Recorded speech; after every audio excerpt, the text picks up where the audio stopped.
There was a change that kind of happened when I started doing the soap opera actually here in New York, and I remember being 12 years old, and I kind of, got to that stage where I wasn't chubby by any means, but I was just changing. And I remember, feeling and looking around at all these women who were on the soap opera who were working out and dieting and doing all these things. And so the first diet I ever did was eat right for your blood type. And I took it to the extreme. Like, I didn't eat anything that wasn't, right for me, and I just kind of lived on pineapple for like a good 2 months. And I remember losing 10 pounds when I was 12 years old, and I was getting all these compliments, and I remember people just being so, enamored and had so much respect for me when I was 12, because I lost weight.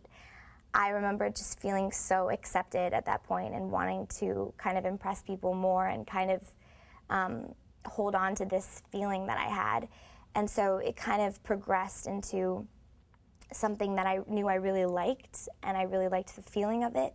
And then it kind of progressed into this thing where I needed to always be dieting and losing weight and more weight. And, inevitably it got to the point where it became my life, and I didn't have any friends, and this was definitely my best friend. I held on to it really tight.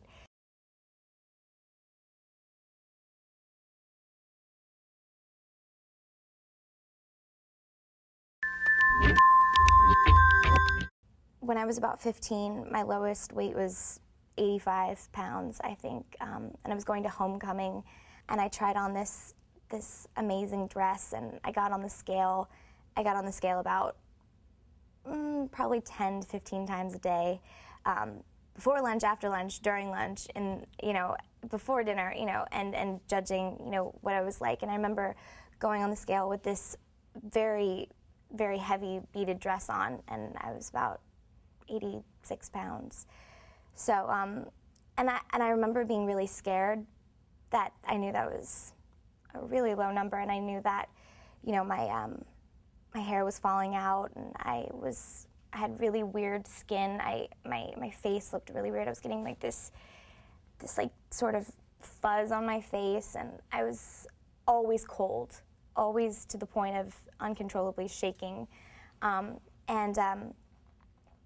remember being really scared, but I was more scared that 85 pounds wasn't good enough. I wanted to be lower.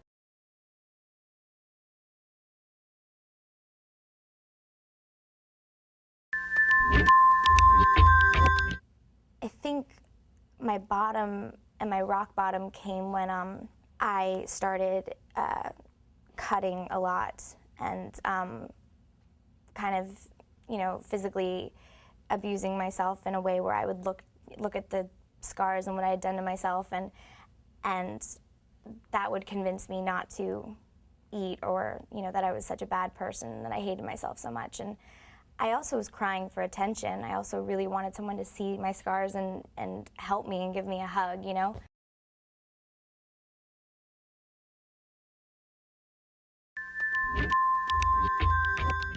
I went to a rehab place when I was about 19, and I just remember sitting in this room with all these girls who, had eating disorders as well, and I remember looking at all these girls, some who wanted to get better and some who didn't, who just, had to be there because of their parents or whatever.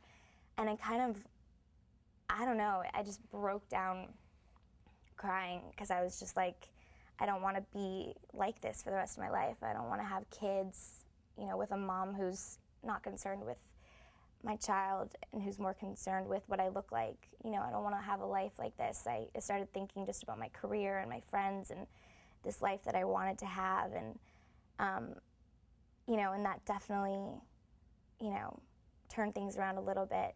I stopped cutting in rehab, and I got a lot of recovery from my depression there and things like that. But the eating stuff was still really hard to deal with. And as much recovery as I do have, it's still a struggle. It's hard for any girl in their teens or their 20s.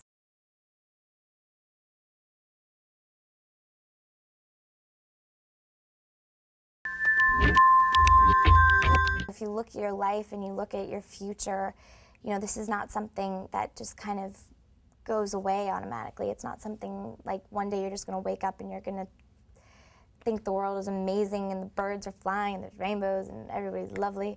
You know, it's definitely something that is a very serious thing. And if you want your life to be better, you know, I think that it's very important to talk to anybody. And maybe the first step is just to talk to a friend about it. You know, if anything, baby steps, one thing, you know, at a time, talking to somebody who maybe you can kind of share some things with, and maybe probably they'll relate in some way.